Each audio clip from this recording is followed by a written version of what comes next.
Why don't we welcome in the AD at the University of Alabama, Greg Byrne. How's your golf game? I got them all in. Okay. How long did it take you, though? That's the big question. We moved along pretty good. Okay. Yeah. Our pro was Fred Funk, and I'd never met him before. What a good guy, and he still looks like he could play out on the regular tour.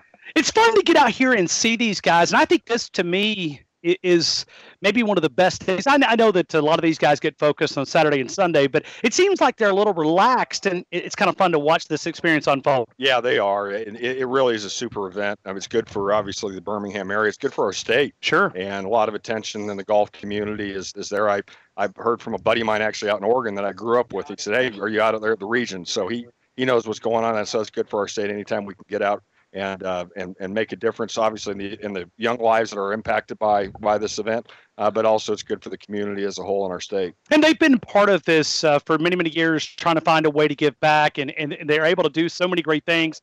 This year, it's going to be the Children's Hospital is one of the focuses, and what great work they do within our state.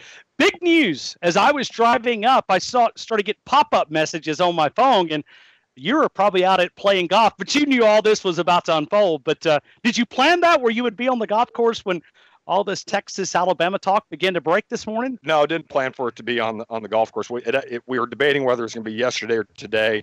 There's a lot of moving parts in any time an announcement like this takes place. And when we in Texas decided that 10:30 today was the right time, I just happened to be going to be on the golf course at the same time. So all of a sudden, about the group I was playing with, about 10:27, I said, "Okay, guys, I got some scoop for you. About 3 minutes, we're going to announce it." So I said, "But you can't put it out there beforehand." So they all swore to secrecy, and it hit. And I haven't. I've got a bunch of text messages I haven't touched yet, but it looks like there's some excitement about it. No, there is, and Twitter's been buzzing, and I think that's the one thing. And Alabama fans are really excited to see this because we know 2009, the 2010 game, 2009 season, and a lot of tradition with both programs. Can you walk us through layman's terms how the contract negotiations kind of go down and how that engagement starts? Home and homes aren't that difficult but as far as the negotiation part of it, because you're really going to, hey, if we pay you $1 million this year, they're going to pay us $1 million the next year. You exchange dollars in that manner.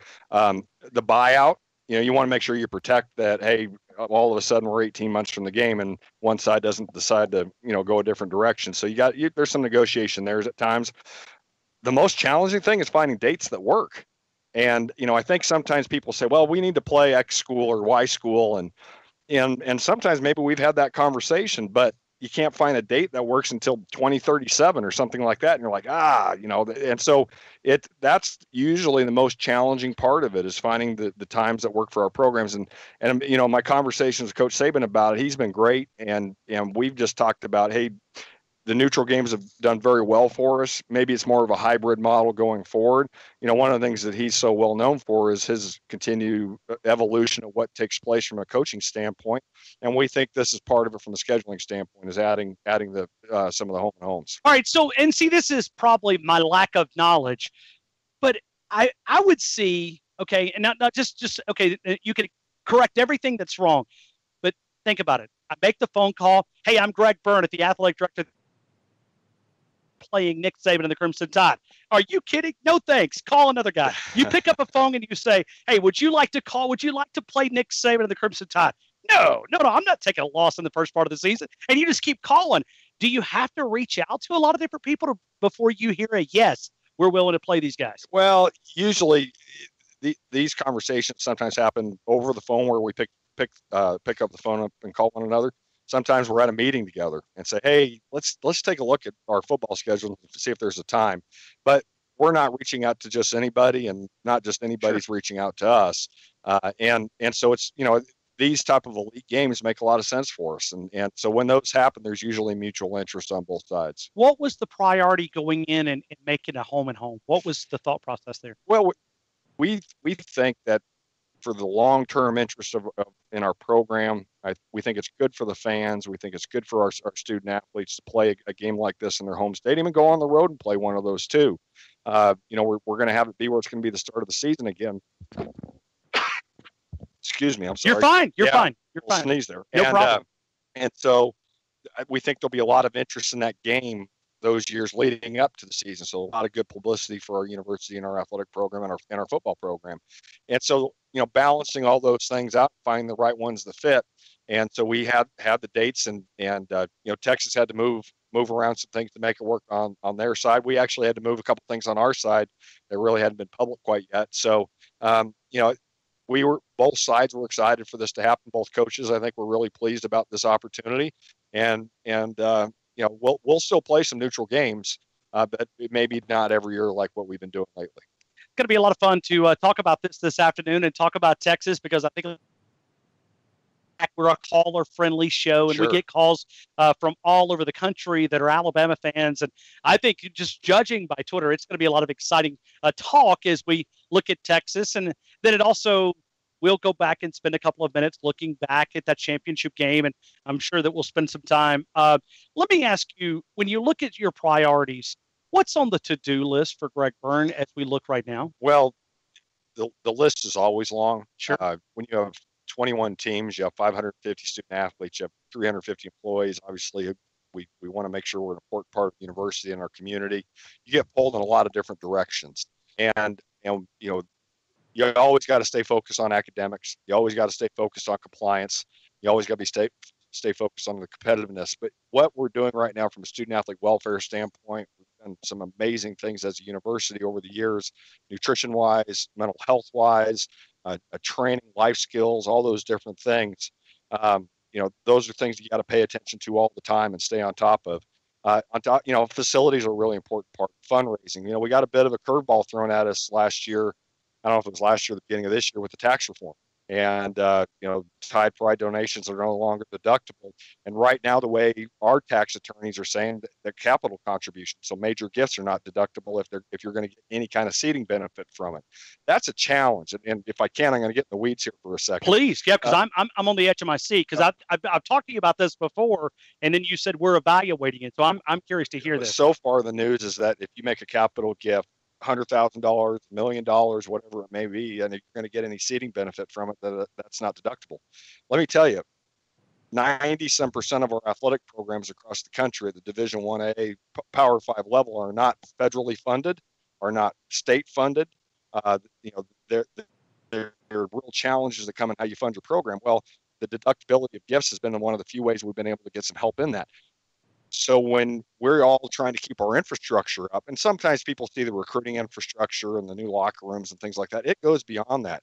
It's stadium structure, it's concrete, it's steel, it's all the things that you have to reinvest in and keep up from a health and safety standpoint for your fans, for your student athletes. And if we don't have any type of funding mechanism that allows people a deduction to help us support those things, that's important. I'm going to give you an example. In the early 90s, when my dad became the athletic director of Nebraska, during the summer months, part of their stadium at Memorial Stadium collapsed. And they reinvested in their infrastructure with that.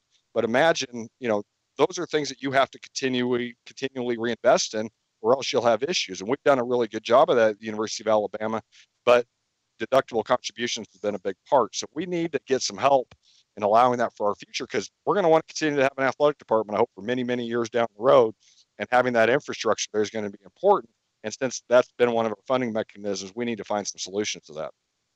Do you look at it and look at a place like Alabama, and you think about the boosters, you think about the tradition, you think about we're going through right now with the greatest dynasty in the history of college, probably sports. I was about to say football, but does that help? I mean, does that help that the engagement and interest is so high and people want to invest because they're seeing the product? I mean, if you're in another place, you're going, all right, I know we were 5-7 year before, but we're going somewhere. Right. Success certainly gets people involved and interested in what takes place. And so we need to make sure we take advantage of that, but not take it for granted.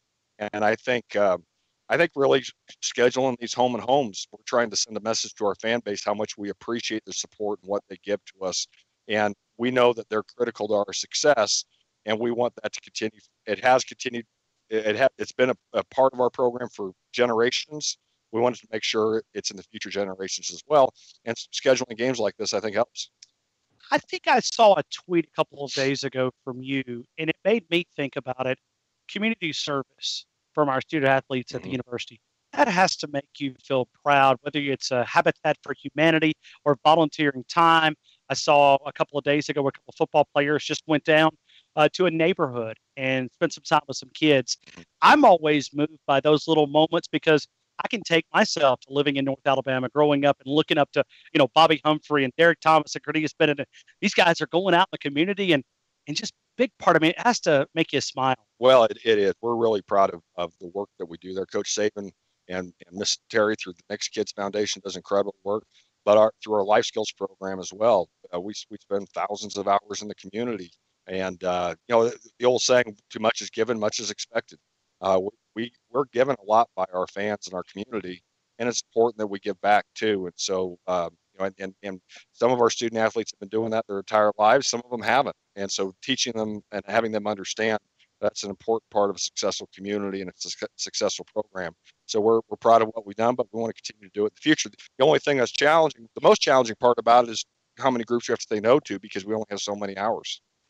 Let me ask you about the Supreme Court decision on Monday, and I'll just kind of set it up on a tee and just what you can talk about, what you're willing to talk about. Just maybe your thoughts as an athletic director in this type of decision-making role. What were your thoughts when the Supreme Court issued that ruling? Well, I knew it was on the radar screen. We hadn't really talked about it a whole lot other than gambling is something that you're always paying attention to. The integrity of the game is critical, and we've seen historically across the country in many different sports venues, that's had a negative impact on it. And so we're going to pay attention to what's going on. We're going to make sure we're educating. Obviously those things are handled at the state level, not at the institutional level and what each state decides to do. I think there's probably going to be some states that jump headfirst into this thing. I don't necessarily sense that we're going to be that way in Alabama. But I'm also not in those discussions either. I think for us, the most important thing that we have to do is make sure we protect the integrity of what we do. What's going to be the number one topic when we go down to Sandestin 2 weeks from, I guess, yesterday? We'll be down in Sandestin at the SEC spring meetings. What do you think might be the big topics of conversation? Well, I haven't gone through all the paperwork yet, but I know the transfer working group for the NCAA has been working through what that looks like. I know the National Student Athletic Advisory Committee has talked about wanting it to go from instead of a permission to transfer to a notification of transfer. And with that, they're also talking about do we go out and what does it look like inside the conference? The National Student Athletic Advisory Committee has said they don't want transferring within conferences, and I get that. You bring in somebody, whatever the sport it is, and say, okay, we're going to pay for your education, all the different things, and your development of who you are, and then all of a sudden you leave right at the end, and you leave behind all your teammates that have been working and helping develop who you are. I think there's a sense of, hey, if that happens, probably don't want it to be within the same conference. Now, what the rest of our league looks like on that, I don't know yet. I've had some conversations with a few ADs, but time will tell on where we land on that. Greg Byrne, the athletic director at the University of Alabama. Thanks again for swinging by. I know it's going to be a long day for you because you were here at 7:30, which now I hear that you're a very, very early riser. I am. I like getting up with the chickens. So 7:30 is like, I mean, you might have had piece of cake. You might have had a chance to sleep late a few minutes. Yeah, right? Yeah, that was good. No, we got over here early, and if you watch my golf game, at least on the front nine today, you could tell I've been working. But it came around a little bit on the back. Okay. So now who's a better golfer? You or Nick Saban? Saban is. We've played together once, and he beat me. I'm guessing he beat me by 6 or 7 strokes that day, at least. Okay. It was my first round of the year, granted, but he hadn't been playing either. So, but he's a good golfer. I was impressed by him. But now hold on, you, just real quick, because I know you got to go to the radio. Does he ever invite you to this basketball he keeps telling us about? I quit playing basketball. Yeah, but your height. I mean, you could. I quit playing 15 years ago. Bad knees, bad feet, bad back. I just try to keep my weight off. But now you could help Nick Saban with those shoe styles. Did you see that shoe style the other day that was tweeted out by Marty Smith? Yeah, that didn't. Can you help him with that? I could probably help. I guess I'm getting a bit of a rep for my shoes at times. So you've got a nice style there. I like my feet to be comfortable. That's my style more than anything else. Yeah, I think he was probably using those from Kent State, maybe. But I'm just teasing. Hey, Greg, thank you again for swinging by. I appreciate the conversation. Thanks so much. Roll Tide.